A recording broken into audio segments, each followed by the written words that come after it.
İrəvan torpağının Azərbaycan incəsənətinə verdiyi görkəmli simalardan biri. Türmədə yazırdım orada Moskvaya. Yazırdım, onu deyir pişirdim, pəncərədən atırdım bayıra. Mən girən kimi deyir, mənə bir dənə elə vurdu. Ağzım, burnum deyir, qanadı, yıxıldım yerə.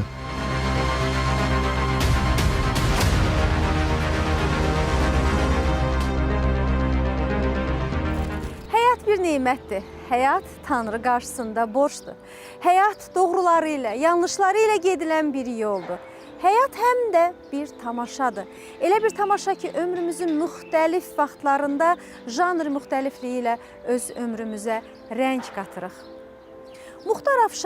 Muxtar Afşarov məhz ömrünün gedilən müəyyən yolunda yalnız ağ-qara rənglərlə öz həyat səhifəsinə rəsmlər çəkə bildi.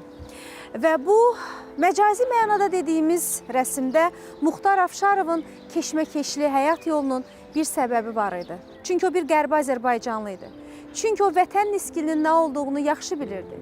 Çünki o körpəlikdən bu niskili ömrünün son nəfəsinədək yaşatdı. O bunun yaradıcılığına da təsir etdi. Kiçik obrazlarına baxmayaraq hər zaman öz həyat hekayəsinin baş qəhrəmanına çevrildi. Muxtar Həsənoğlu Afşarov 1914-cü il fevralın 15-də İrəvan şəhərində anadan olub. 1918-ci ildə ermənilərin apardıqları soyqırımı siyasəti nəticəsində ailə üzvləri ilə Türkiyəyə köçüb. Amma orada çox qala bilmədiyindən ailə əvvəlcə Bakıya, sonra isə Gəncəyə köçüb. Muxtar Afşarov 1922-ci ildə Gəncədəki Dəmir Yol məktəbində oxuyub. 9-cu sinfi bitirdikdən sonra babasının təşəbbüsü ilə Bakıya gəlib və sənət məktəbində təhsil almağa başlayıb. 1933-cü ildə sənət məktəbini bitirib Gəncəyə qayıdan Muxtar Afşarov Gəncə Paravoz deposunda maşinist köməkçisi işləməklə yanaşı Dəmir Yolçuların Gənc Tamaşaçılar Teatrında aktyor kimi fəaliyyətində davam etdirib. Bir müddətdən sonra o Gəncə Dövlət Dram Teatrına dəvət olunub və orada çoxsaylı obrazlar ifa edib. Böyük Vətən müharibəsi başlanandan 3 gün sonra onu siyasi əqidəsinə görə həbs ediblər. Güya Muxtar Afşarov ictimai yerlərdə Gəncənin adının dəyişdirilərək Kirovabad qoyulmasına və Gəncə Teatrına Beriyanın adının verilməsinə etiraz edib. Elə bu səbəbdən də ona 10 il həbs cəzası hökmü kəsiblər. Lakin 5 il həbsdə yatan Muxtar Afşarov nəhayət yazdığı ərizələrin müqabilində vaxtından 5 il əvvəl azadlığa buraxılıb. Bir müddət işsiz qalan Muxtar Afşarov dəyirmanda fəhlə işləyib. Sonra yenidən Gəncə Teatrında fəaliyyətini davam etdirib. Cəfər Cabbarlı adına Gəncə Dövlət Dram Teatrındakı uğurlu çıxışlarına görə 1960-cı ildə Muxtar Afşarov Respublikanın əməkdar artisti fəxri adına layiq görülüb. 2002-ci il oktyabrın 2-də Muxtar Afşarov Azərbaycan Respublikası Prezidentinin fərdi təqaüdünə, elə həmin ilin noyabrın 7-də isə Bakı Bələdiyyə Teatrının 10 illik yubileyi ilə əlaqədar xalq artisti fəxri adına layiq görülüb. 2004-cü ildə Azərbaycan Respublikası Prezidentinin sərəncamı ilə Şöhrət ordeni ilə təltif edilib. 2004-cü ilin dekabr ayında Muxtar Həsənoğlu Afşarov dünyasını dəyişib.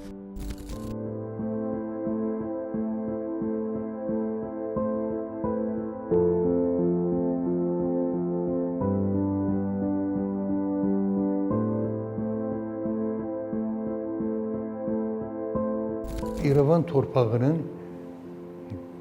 Azərbaycan incəsənətinə verdiyi görkəmli simalardan biri də Azərbaycanın xalq artisti Muxtar Afşarovdur.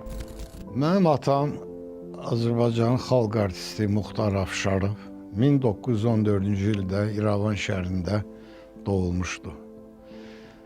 Demək, mənim babam Həsən kişi Afşar İrəvan şəhərində tanınmış adamlardan, zəngin, varlı adamlardan biri idi. Onların evi İrəvanda Göymeçidin yanındaydı. 2 qardaş. O birisi qardaşı da demək zərgər idi. Azərbaycanın xalq artisti Muxtar Afşarov İrəvandan ailəsi ilə bir yerdə deməli Gəncəyə köçəndə onun cəmi hardasa 2 ya 3 yaşı var idi. Bəli, körpə yaşlarından həyatın keşməkeşlərini görən Muxtar sanki artıq gələcək taleyinin ilk zərbələrini almışdı. Müxtəlif məkanlara köçmək, valideynlərin ağır acısını hiss etmək onun gələcək həyatının işartıları idi. Eğer senin oğlana hoşun olmasaydı, dünya dağlarla nişanlanmaz. Əlbəttə, yəqin ki. Bilirsən, Qədəş qız, bax, çətini bizcə nəvəmiz olacaq. Ondan sonra hər şey düşəcək öz yoluna. Yəni mənim... Hə də qız, axı, mən utandım biraz açıq deməyə, bax, məsəl var deyərlər. Ayının min bir oyunu var, bir armudun başında. Bütün bu küçük barışmalar elə uşaq üçün. Bəli, elə ki o dünyaya gəldi, sonra ölsüz. Bilərsiniz, istərsiniz birbirinizi sevin, əzizləyin, istərsiniz hərəz bir ağac götürüb, bax, dərnək davasına çıxın. Daim onun təbiətə dəxili yox. Axı bu insan təbiəti nə ilə gəldir? Orasını nə mən bildim, nə də ki o. 1918-ci ildə İrəvanın o sonra getirdiyi böyük simaların nəsilləri kimi bu nəsildə məcburi surətdə bəli, İrəvanı tərk etməli olur. Onlar gedirlər Türkiyəyə, onlar sonra gəlirlər Gəncədə, Bakıya gəlirlər, sonradan Bakıdan Gəncəyə gedirlər. Gəncədə məskunlaşırlar. Atamın 4 yaşı olanda İrəvanda başladı bu qırğın, köç. Ailə çox şey itirdi. Atam danışırdı ki, babam gəldi, dedi ki, mənə erməni bir tanış var, dedi ki, qırğın olacaq. Götür ailəni qaç İrəvandan. Mən deyib, inanmadım, ola bilməz.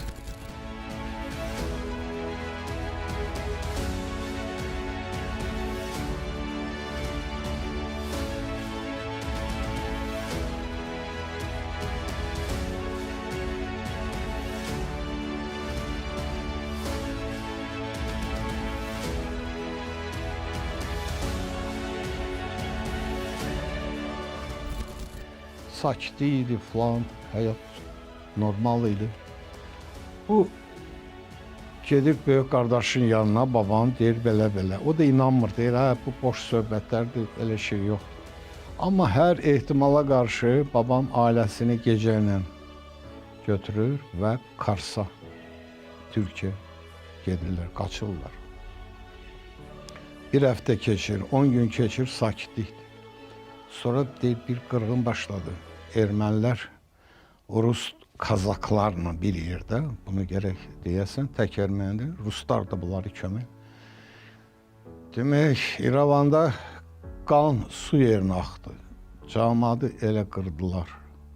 Hər evləri, bütün Azərbaycan müsəlmanlar evlərini yandırdılar. Babamın da evini yandırdılar. Dəhşət idi. Bir aydan sonra babam qayıdır, görür ev yanıb, belə işinə qalmayıb. Bir dəfəlik bunlar köçürlər Türkiyəyə. İrəvanın yaxınındakı Qəmərli rayonunda o kəndlərdən biri adlanırdı Afşar kəndi.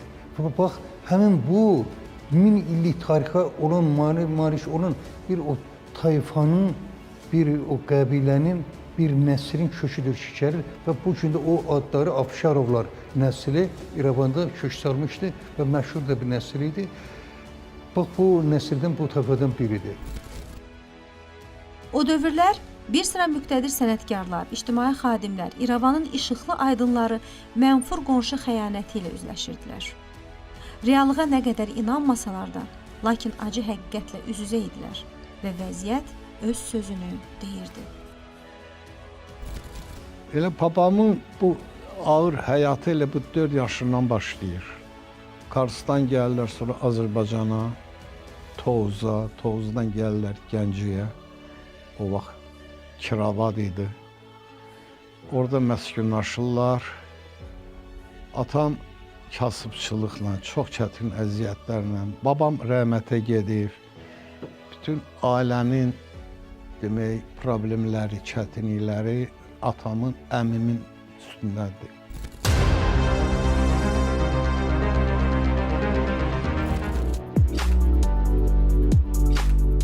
Artıq bu çətinliklər içərisində yaşayan Muxtar özünə bir ömür yolu, bir məslək yolu seçmişdi. sanki yaşantılardan səhnə təzahürü ilə öz sözünü deyəcəkdi. Lakin həyat yenə də öz diktəsini etməkdə idi. Bakıda peşə məktəbində oxuyanda dəmir yolu teatrı var idi. Burada o aktyor kimi fəaliyyətə başlayır. Görkəmli sənətkar, böyük sənətkar. Ülvi Rəcəbin burada bununla tanışmaq və Ülvi Rəcəbin yanında işləmək bunun üçün artıq bir məktəb idi. Atamın böyük həvəsi vardı teatra.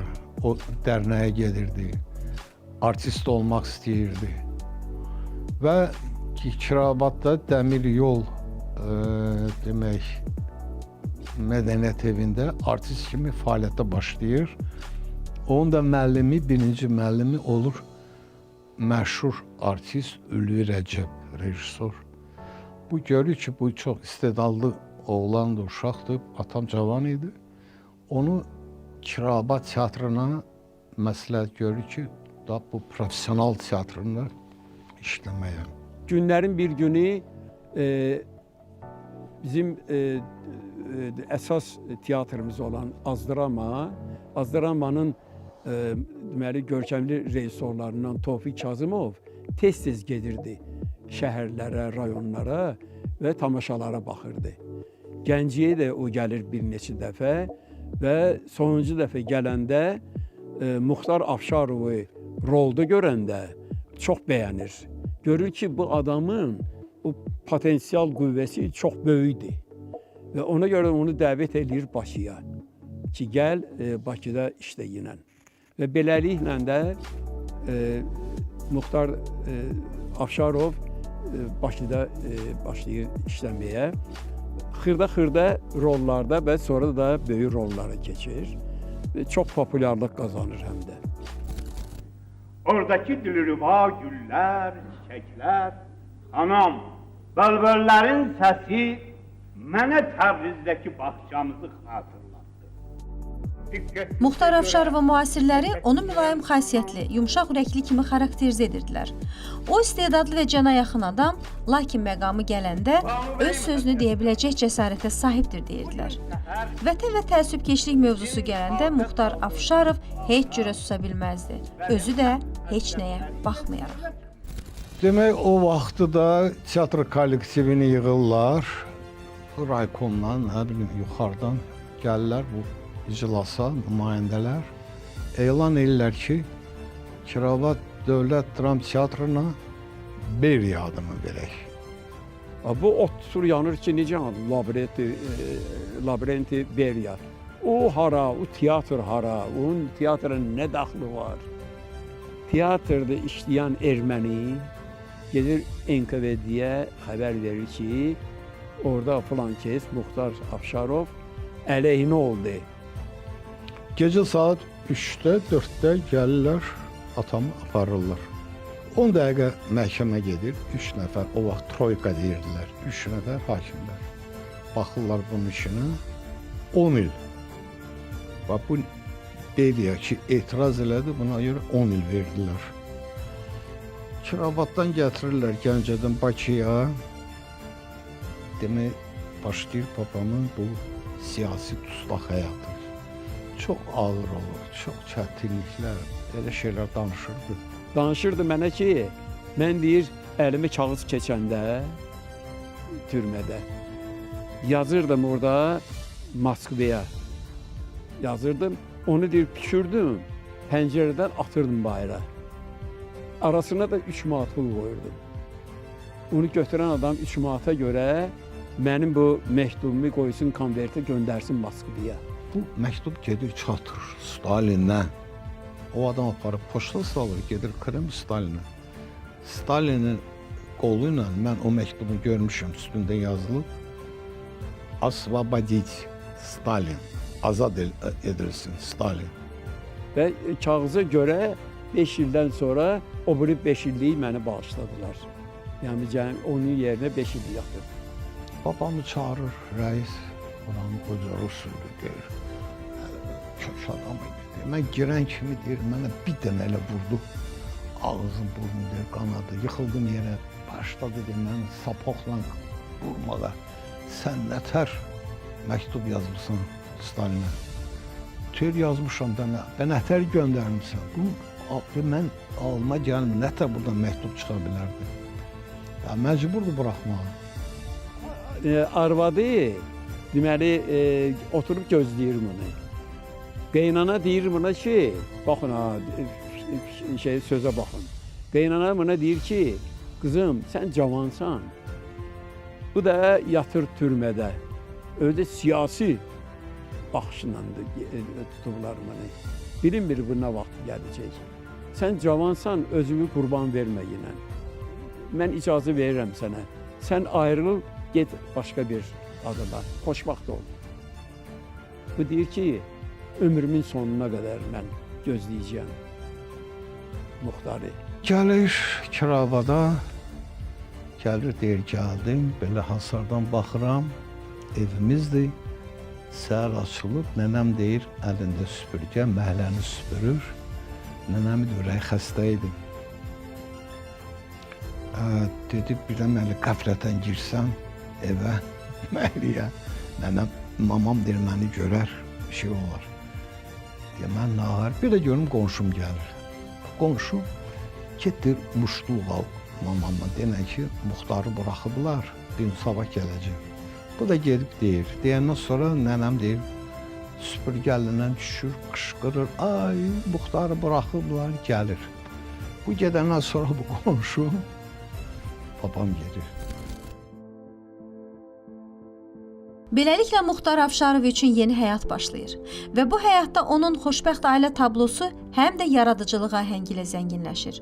Azərbaycan kino və teatr sənətinin inkişafında özünə məxsus xidmətləri olan xalq artisti Muxtar Afşarovun adı mədəniyyət tariximizdə mühüm yer tutur.